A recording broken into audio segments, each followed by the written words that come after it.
Hello friend, welcome back my YouTube channel Roshni की Pathshala. Daily current affair की class में आप सभी का स्वागत है। आज है 27 मार्च। 27 मार्च से संबंधित जितने भी इंपॉर्टेंट करंट अफेयर मैं लेकर आई हूँ आपके लिए, जो आपके एग्जाम के लिए काफ़ी महत्वपूर्ण है। ध्यान से देखिएगा, की पॉइंट आप जरूर नोट डाउन कीजिएगा। आज का पहला इंपॉर्टेंट क्वेश्चन है, 148वें संसदीय सम्मेलन का आयोजन किस देश में किया गया है? तो इसका राइट आंसर हो जाएगा स्विट्जरलैंड में। 148वें संसदीय सम्मेलन का आयोजन जो है स्विट्जरलैंड के जिनेवा में किया गया है और भारत का प्रतिनिधित्व राज्यसभा के उपसभापति हरिवंश नारायण जी कर रहे हैं। यह सम्मेलन अंतर संसदीय संघ के द्वारा आयोजित किया जाता है। आईपीओ की सदस्यता जो है कितने देश हैं? इसमें 180 देश शामिल हैं और इस संगठन की स्थापना 1889 में अंतर संसदीय कांग्रेस के रूप में की गई थी। इसके संस्थापक हैं फ्रांस के राजनेता फ्रेडरिक वासी और यूके के विलियम रैंडल क्रैमर हैं। आईपीओ का कार्य क्या है? राजनीतिक बहुपक्षीय बातों के लिए एक मंच प्रदान करना है। बात कर रहे हैं हम स्विट्जरलैंड की। स्विट्जरलैंड की कुछ बेसिक जानकारी रिवाइज करते हैं, उसके बाद हम संगठन यानी कि स्विट्जरलैंड में जो है बहुत सारे संगठनों के मुख्यालय वहाँ पे है, तो उसके बारे में हम डिस्कस करेंगे। तो यूरोप महाद्वीप में स्थित एक देश है स्विट्जरलैंड, जिसकी राजधानी है बर्न। राष्ट्रपति वियोला एम हर्ड हैं और मुद्रा है स्विस फ्रैंक। अब हम बात करते हैं ऑर्गेनाइजेशंस की। क्वेश्चन पूछा जाता है हर एग्जाम में कि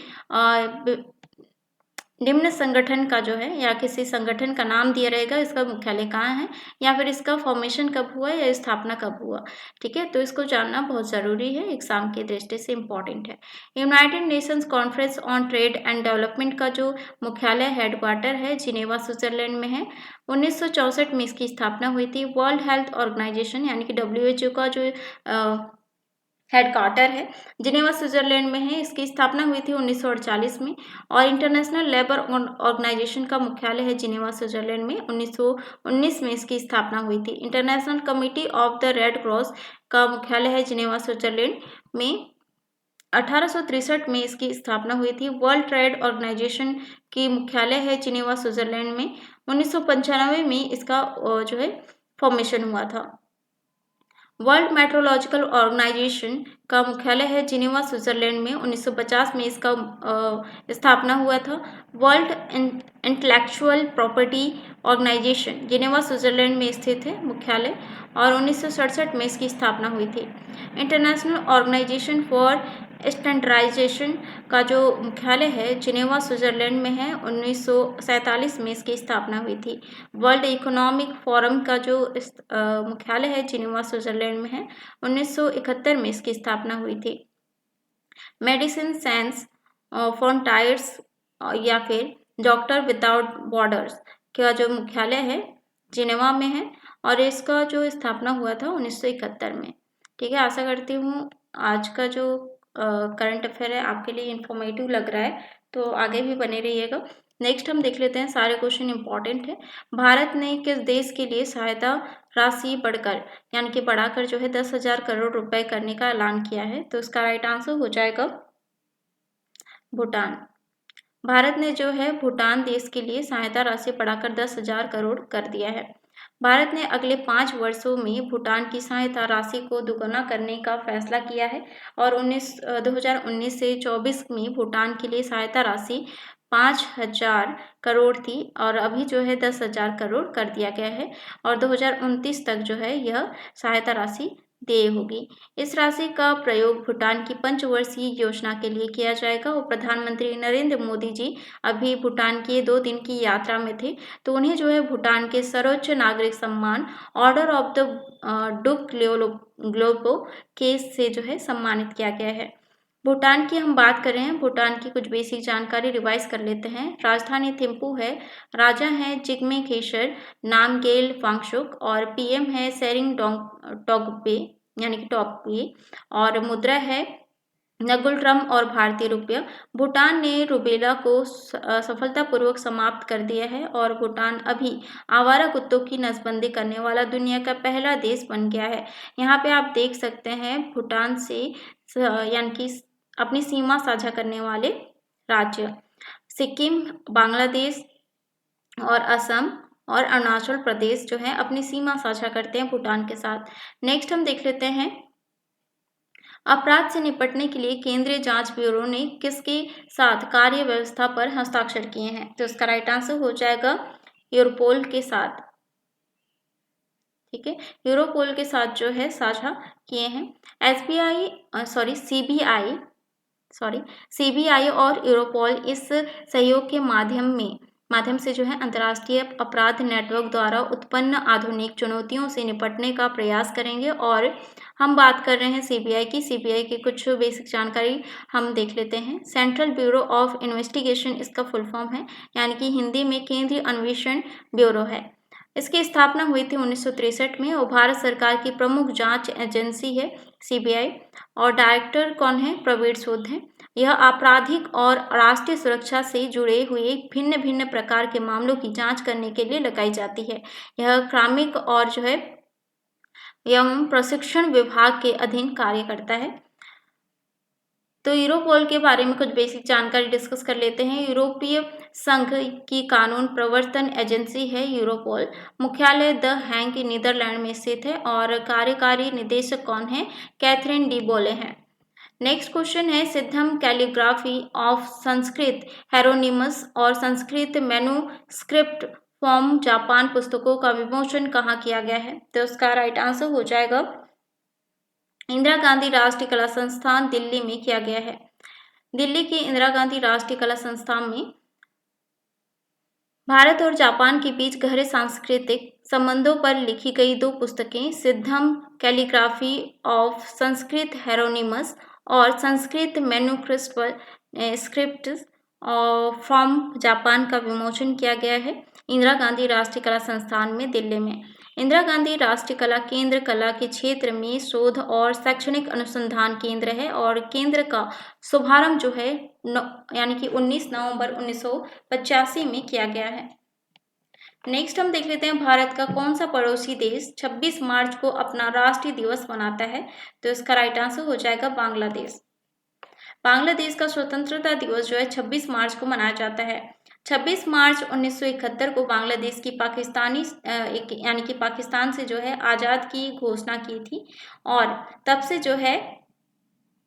जो है बांग्लादेश पाकिस्तान से आज़ाद हुआ था। इसीलिए 26 मार्च को स्वतंत्रता दिवस अपना बनाता है बांग्लादेश। बांग्लादेश की स्वतंत्रता की घोषणा के साथ पाकिस्तानी सेना के खिलाफ एक गृह युद्ध शुरू हो गया था। बांग्लादेश की मुक्ति वाहिनी को भारत ने सैनिक सहयोग दिया था। पाकिस्तानी सेना ने 16 दिसंबर 1971 को भारतीय सेना के सामने आत्मसमर्पण कर दिया था पाकिस्तान की सेना ने, और इसलिए इस दिन को बांग्लादेश विजय दिवस के रूप में मनाता है। बांग्लादेश को स्वतंत्रता से पहले जो है पूर्वी पाकिस्तान कहा जाता था और बांग्लादेश की राष्ट्रपति जो है कौन है? बंगबंधु शेख मुजीब उर रहमान है। बांग्लादेश की हम बात कर रहे हैं, बांग्लादेश की कुछ बेसिक जानकारी रिवाइज कर लेते हैं। राजधानी ढाका है, मुद्रा है टका, राष्ट्रपति मोहम्मद शहाबुद्दीन चुप्पू हैं, प्रधानमंत्री शेख हसीना है और बांग्लादेश की संसद को जातीय संसद कहा जाता है। और 26 मार्च को जो है और एक डे सेलिब्रेट किया जाता है, पर्पल डे, यानी कि वर्ल्ड पर्पल डे। तो क्यों किया जाता है? मिर्गी जागरूकता के लिए जो है जागरूकता बढ़ाने के लिए दुनिया भर में वर्ल्ड पर्पल डे मनाया जाता है। इस दिवस की शुरुआत 2008 से की गई थी और प्रति वर्ष जो है वर्ल्ड पर्पल डे मनाया जाता है मिर्गी बीमारी से जागरूकता करने के लिए। तो बांग्लादेश जो है यहाँ पे आप देख सकते हैं, यहाँ पे बांग्लादेश स्थित है। तो यानी कि जब वो स्वतंत्र नहीं था तब जो है स्वतंत्रता से पहले बांग्लादेश जो है ईस्ट पाकिस्तान कहलाता था। ठीक है, यहाँ पे जो है पाकिस्तान और ये जो है वेस्ट पाकिस्तान कहलाता था और यह जो है ईस्ट पाकिस्तान कहलाता था। ठीक है, नेक्स्ट हम देख लेते हैं, सूरज डायमंड बोर्स के नए अध्यक्ष कौन बने हैं? तो ये बहुत ही इंपॉर्टेंट क्वेश्चन है। ठीक है, सूरज डायमंड बोर्स के नए अध्यक्ष कौन बने हैं? तो इसका राइट आंसर हो जाएगा गोविंद ढोलकिया बने हैं। सूरज डायमंड बोस ने जो है गुजरात से राज्यसभा सांसद गोविंद ढोलकिया को अपना नया अध्यक्ष नियुक्त किया है, जिनको आप यहाँ पे देख सकते हैं। उन्होंने वल्लभ भाई पटेल यानी कि लखानी का स्थान ग्रहण किया है।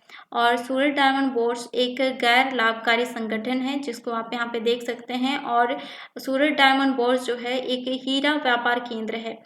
और दुनिया का सबसे बड़ा कार्यालय भवन है सूरत डायमंड बोर्ड्स। ठीक है, तो बहुत ही इंपॉर्टेंट क्वेश्चन है। इसका उद्घाटन जो है 17 दिसंबर 2023 को किया गया था, अभी हाल ही में किया गया है। नेक्स्ट क्वेश्चन है, भारत में MTBVAC टीके का क्लिनिकल ट्रायल शुरू किया गया है, यह किस रोग से संबंधित है? तो इसका राइट आंसर हो जाएगा तपेदिक से संबंधित है, यानी कि ट्यूबरकुलोसिस से। भारत बायोटेक इंटरनेशनल लिमिटेड ने तपेदिक यानी ट्यूबरकुलोसिस के टीके MTBVAC का वैस्को पर चिकित्सीय परीक्षण शुरू कर दिया है और भारत बायोटेक के अनुसार टीबी का यह पहला टीका है। स्पेन की दवा निर्माता कंपनी बायोफैब्री ने मानव स्रोत से तैयार किया है और 24 मार्च को जो है अभी हाल ही में डिस्कस किया था हमने, विश्व टीबी दिवस मनाया जाता है, उसी के उपलक्ष्य में जो है यह जो है अनाउंस किया गया है। और विश्व टीबी दिवस जो है का थीम क्या रखा गया था 2024 का? S V can end TB. 24 मार्च 1882 को जो है डॉक्टर रॉबर्ट कोच ने टीबी बैक्टीरिया की खोज की थी। तो उस बैक्टीरिया का नाम क्या है?